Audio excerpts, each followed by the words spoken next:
एक मरतबा अनवर मकसूद साहब ने कहा कि पाकिस्तान में खाने का अदब सिर्फ़ सरबराहों और वज़ीरों को आता है जो अपना हिस्सा नहायत खामोशी के साथ खाते हैं।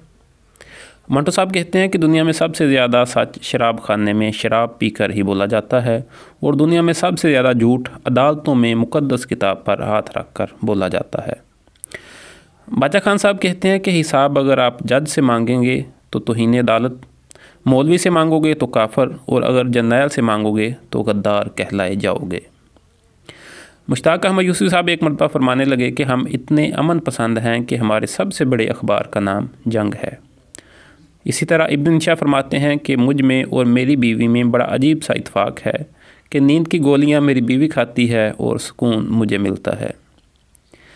इस तरह मुस्तनसर हुसैन ताड़ साहब फरमाते हैं कि दुनिया में कामयाब जोड़ा सिर्फ़ जराबों का है, एक के बिना दूसरा हमेशा अधूरा रहता है।